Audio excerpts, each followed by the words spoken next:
BMW eDrive. Remember that because it's going to appear on a lot of BMWs over the coming years, from the 1 Series through all of the SUVs and on to the range-topping BMW 7 Series. Here today we have the BMW the British love more than any other, and we've got it in this perception-changing plug-in hybrid format. It's the BMW 330e.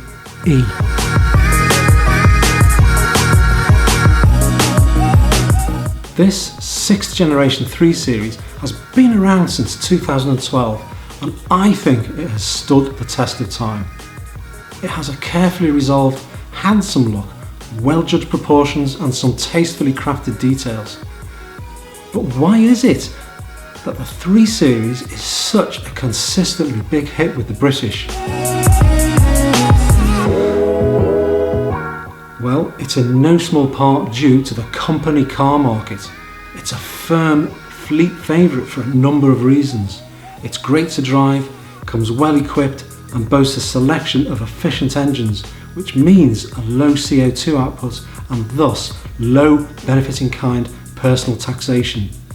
But these days, the personal taxation for having a company car here in the UK is ascending relentlessly and making a company car almost a prohibitive option. So to ease the company car tax driver burden and to maintain sales, BMW has produced this plug-in hybrid 3 Series, and it makes just 44 grams per kilometre of CO2. This number is impressive, believe me, and it can reduce your company car tax down to just 9%. The 330's 182 brake horsepower 2-litre petrol engine is assisted by an 87 brake horsepower electric motor fed from lithium-ion batteries which are installed underneath the boot floor. It's pretty straightforward to charge up these batteries, just like I am here, by asking one of my film production team to take the BMW supplied charging kit,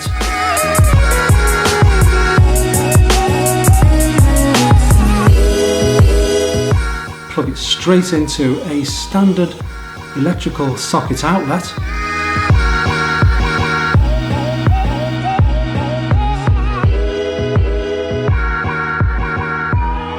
and then pop the BMW plug into the charging port, which you'll find behind a flap in the front wing. Leave it alone for about 3.5 hours and then you'll have up to 25 miles of range using electricity alone. Okay, this is no Tesla, but that's not the point here. This is a hybrid. Think of it as a car version of one of those clever electric assist bicycles. You've got 3 driving modes for the electrical drivetrain at your disposal via the eDrive buttons set underneath the aircon controls: Auto, Max eDrive and Battery Save, and all are pretty self-explanatory. Pick Battery Save to retain electricity for low-speed city driving or low-emission zones, Max eDrive when you want to force the car to run as much as possible on electric power alone, and Auto when you want the car to take care of things for you. But the real interest for me is a combined petrol and electric power output of 269 brake horsepower and impressive torque of 420 Newton meters, giving really punchy bursts of acceleration, effortless overtaking and 0 to 62 in just 5.8 seconds. I've also found an interest in gauging the electricity harvesting ability. It charges up the battery when you slow down and even more so when you brake. It's clever. It's a satisfying feeling silently cruising around town on just the electric battery power alone. That's the electricity you've just been carefully harvesting. The interior of the 3 Series is pure BMW. That'll be a handsome design, quality fittings and a strong, purposeful feel. The driving position is impeccable and offers a vast range of seat and wheel adjustments. The central display is a 6.5-inch colour screen on which all functions are operated by the class-leading iDrive control system. Even first-time users will find the system easy to operate, while those familiar with iDrive's ways will find it so intuitive that it can be used almost without conscious effort or thought as to which button to press or direction in which to push the controller wheel.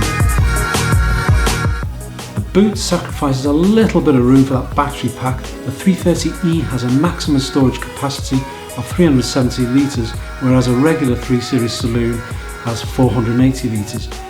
But you do get a straightforward flat floor and the option of loading longer items by slotting them through a gap in the rear seats.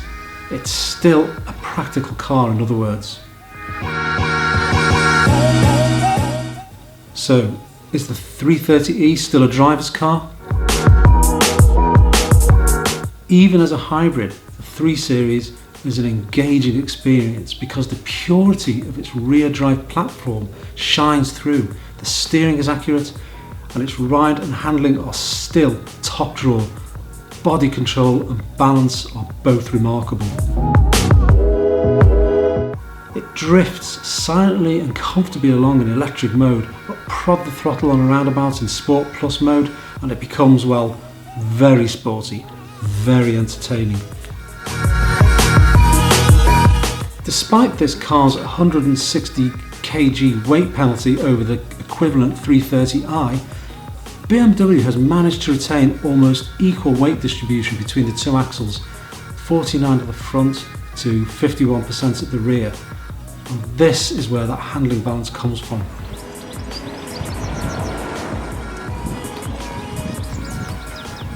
And so the verdict. Well, this entry-level luxury car is obviously aimed at company car drivers, and the kit list and the tax breaks reflect their requirement. Sharp handling is a traditional 3 Series trait, and the 330e is no exception. It has excellent steering and a welcome lack of body roll when cornering. It's also rear-wheel drive, which means dynamically it's more balanced through the corners than any front-wheel drive competitors. But for me, it's the hybrid technology that sells it. Those high-tech electric power features, that accelerative punch from the added electrical torque, and of course the big reduction in harmful emissions.